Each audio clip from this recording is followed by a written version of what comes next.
Hi friends, welcome to Dhanya's family vlog. അപ്പോൾ ഇന്ന് അമ്മമാർക്കെല്ലാം ഇഷ്ടപ്പെടുന്ന ഒരു വീഡിയോ ആണ് കേട്ടോ. കാരണം ചില കുട്ടികളെങ്കിലും ചോറ് കഴിക്കാൻ ഇഷ്ടമില്ലാത്ത കുട്ടികൾ കാണുമല്ലേ.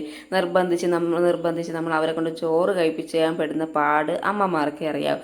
അപ്പോൾ അങ്ങനെയുള്ള കുട്ടികൾക്ക് വളരെ ഈസി ആയിട്ട് നമുക്ക് തയ്യാറാക്കി കൊടുക്കാൻ പറ്റിയ ഒരു റൈസിൻ്റെ റെസിപ്പിയാണ് കേട്ടോ.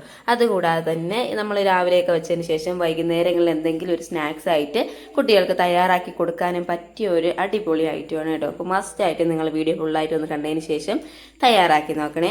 അപ്പോൾ എന്താ റെസിപ്പി തയ്യാറാക്കാനായിട്ട് ഞാൻ ഇവിടെ ഒരു ബൗളെടുത്ത് അതിലേക്ക് കുറച്ച് ചോറ് എടുത്തിട്ടുണ്ട് കേട്ടോ. നിങ്ങളുടെ ആവശ്യമനുസരിച്ച് എടുക്കാമേ. ഇനി ഇതിലേക്ക് നമുക്ക് റൈസിന് ആവശ്യമായിട്ടുള്ള ഉപ്പ് ആഡ് ചെയ്ത് കൊടുക്കാം. ഉപ്പിട്ടതിന് ശേഷം ഇതിലേക്ക് നമുക്കൊരു 2 table spoon Kashmiri chilli powder add ചെയ്ത് കൊടുക്കാമേ. കുട്ടികൾക്ക് കൊടുക്കുന്നതാണെങ്കിൽ എരിവിനനുസരിച്ച് കുറച്ചൊക്കെ ആഡ് ചെയ്താൽ മതിയാവും കേട്ടോ.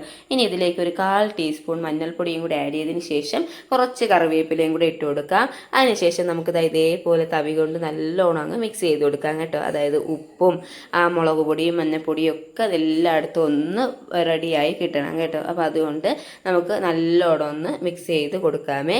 നല്ല ടേസ്റ്റ് ആയിട്ട് തന്നെ കുട്ടികൾ കഴിച്ചോളും കേട്ടോ. നല്ലൊരു റെസിപ്പിയാണ്. ഞാൻ പറഞ്ഞല്ലോ, കുട്ടികൾക്ക് കൊടുക്കുന്നതാണെങ്കിൽ എരിവ് അത് കണക്കാക്കി കുറച്ച് ഉപയോഗിച്ചാൽ മതി കേട്ടോ.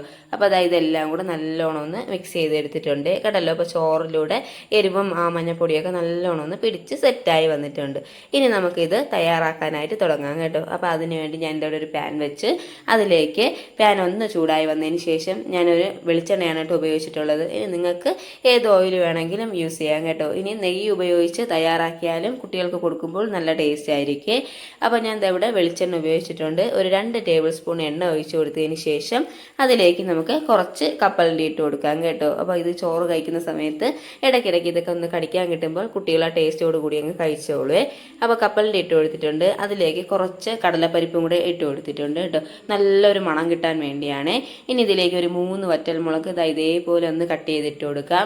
അതൊന്ന് മൂത്ത് വന്ന സമയത്ത് അതിലേക്ക് ഞാൻ ഇവിടെ ഒരു ടേബിൾ സ്പൂൺ കടുക് ഇട്ട് കൊടുത്തിട്ടുണ്ട് കേട്ടോ. കടുക് നല്ലോണം ഒന്ന് പൊട്ടി വന്നതിന് ശേഷം ഇതിലേക്ക് ഇഞ്ചി വെളുത്തുള്ളി പേസ്റ്റ് ഉണ്ടെങ്കിൽ അത് ഇട്ട് കൊടുക്കാം. ഞാനിപ്പോൾ ഇവിടെ ഒരു ചെറിയ കഷ്ണം ഒരു ഇഞ്ചിയും ഒരു 3-4 അല്ലി വെളുത്തുള്ളിയും കൂടെ നല്ലോണം ഒന്ന് ചതച്ചെടുത്തതാണ്. അത് നമുക്ക് ഈ എണ്ണയിലിട്ട് ഒന്ന് മൂപ്പിച്ച് കൊടുക്കാം കേട്ടോ. അപ്പോൾ അതെല്ലാം കൂടെ ഒന്ന് മൂത്ത് വന്നതിന് ശേഷം നമ്മൾ തയ്യാറാക്കി വെച്ചിട്ടുള്ള ചോറ് നമുക്കിതിലോട്ടങ്ങ് ഇട്ട് കൊടുക്കാമേ. ഇതിലോട്ടൊന്ന് ഇട്ട് കൊടുത്തതിന് ശേഷം നമുക്കെല്ലാം കൂടെ നല്ലോണം ഒന്ന് മിക്സ് ചെയ്ത് കൊടുക്കാം കേട്ടോ. നല്ലോണം ഒന്ന് മിക്സ് ചെയ്ത് കൊടുക്കുമ്പോഴത്തേക്കും ആ എണ്ണയിലേക്ക് നമ്മുടെ ഈ ചോറിൻ്റെ ആ മസാലകളും എല്ലാം ഒന്ന് നല്ലോണം ഒന്ന് പിടിച്ച് കിട്ടും കേട്ടോ. നമ്മൾ പച്ചയ്ക്കല്ലേ മുളക് പൊടിയൊക്കെ ആഡ് ചെയ്തത്. അപ്പോൾ എണ്ണയിലിട്ട് ഒന്ന് നമ്മളെല്ലാം കൂടെ ഒന്ന് വഴറ്റിയെടുക്കുമ്പോഴത്തേക്കും ആ ഒരു പച്ച ചുവയൊക്കെ ഒന്ന് മാറി നല്ല സെറ്റായി നമുക്ക് കിട്ടും കേട്ടോ. അപ്പോൾ ഇതെല്ലാം കൂടെ നല്ലോണം അങ്ങ് മിക്സ് ചെയ്ത് കൊടുക്കാമേ. വളരെ ഈസി ആയിട്ട് നമുക്ക് ചെയ്യാൻ പറ്റിയ ഒരു റൈസാണ് കേട്ടോ. ഞാൻ പറഞ്ഞല്ലോ, ചോറ് കഴിക്കാത്ത കുട്ടികളുണ്ടെങ്കിൽ അവർക്കും ഇതേപോലെ ഒന്ന് തയ്യാറാക്കി കൊടുക്കാം. ഇനി അത്യാവശ്യം വേണമെങ്കിൽ കുറച്ച് കുട്ടികൾക്ക് കൊടുക്കുന്ന സമയത്ത് അവർക്ക് ഇഷ്ടപ്പെടാൻ വേണ്ടി കുറച്ച് ക്യാരറ്റൊക്കെ ചെറുതായിട്ടൊന്ന് ഗ്രേറ്റ് ചെയ്തിട്ട് കൊടുത്താലും നല്ല ടേസ്റ്റ് ആയിരിക്കും കേട്ടോ. ആ എണ്ണ ഒന്ന് മൂപ്പിക്കുന്ന സമയത്ത് നമ്മൾ 2 ക്യാരറ്റ് ചെറുതായിട്ട് ഗ്രേറ്റ് ചെയ്തിട്ട് കൊടുത്താലും മതിയേ. അപ്പോൾ ഇതെല്ലാം കൂടെ ഒന്ന് മിക്സ് ചെയ്ത് കൊടുത്തതിന് ശേഷം നമുക്കതെല്ലാം കൂടെ ഒന്ന് കൂട്ടി വെച്ചിട്ട് നമുക്കൊന്ന് അടച്ച് വെച്ച് തീ മീഡിയം ഫ്ലെയിമിലിട്ട് ഒരു 5 മിനിറ്റ് ഒന്ന് വേവിക്കാം കേട്ടോ. വേവിച്ചതിന് ശേഷം ഞാൻ ഓപ്പൺ ചെയ്തിട്ടുണ്ട്.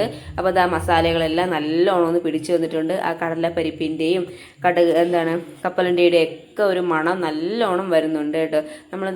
നമ്മളിതെല്ലാം ഓപ്പൺ ചെയ്ത് ഒന്ന് മിക്സ് ചെയ്യുമ്പോഴത്തേക്കും നല്ലൊരു മണമാണ് കേട്ടോ. അപ്പോൾ ഇതെല്ലാം കൂടെ ഒന്ന് മിക്സ് ചെയ്ത് കൊടുത്തിട്ടുണ്ട്. അപ്പോൾ നമ്മുടെ ചോറ് കൊണ്ടുള്ള ഒരു റെസിപ്പി ഇവിടെ റെഡി ആയിട്ടുണ്ട് കേട്ടോ.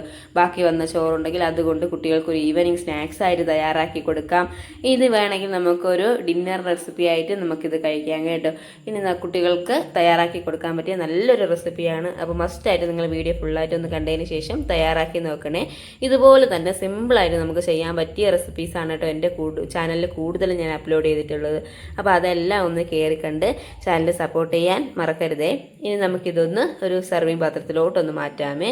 അപ്പോൾ ഞാൻ ഒരു പാത്രത്തിലോട്ടൊന്ന് മാറ്റി കൊടുക്കുന്നുണ്ട്. നല്ല ചൂടാണ് കേട്ടോ.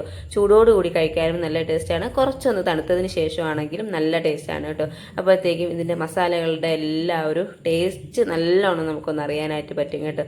അപ്പോൾ ഇതെല്ലാം കൂടെ ഒന്ന് ഒരു പാത്രത്തിലോട്ടൊന്ന് മാറ്റി കൊടുക്കുന്നുണ്ട്. അപ്പോൾ കണ്ടല്ലോ, നല്ല തുറാന്ന് തന്നെ ഇരിക്കുന്ന നല്ല ടേസ്റ്റി ആയിട്ടുള്ളൊരു റെസിപ്പിയാണ് കേട്ടോ. മസ്റ്റായിട്ട് നിങ്ങളിതൊന്ന് ട്രൈ ചെയ്ത് നോക്കണം. ഫീഡ്ബാക്ക് കമൻസായിട്ട് അറിയിക്കുകയും ചെയ്യണേ.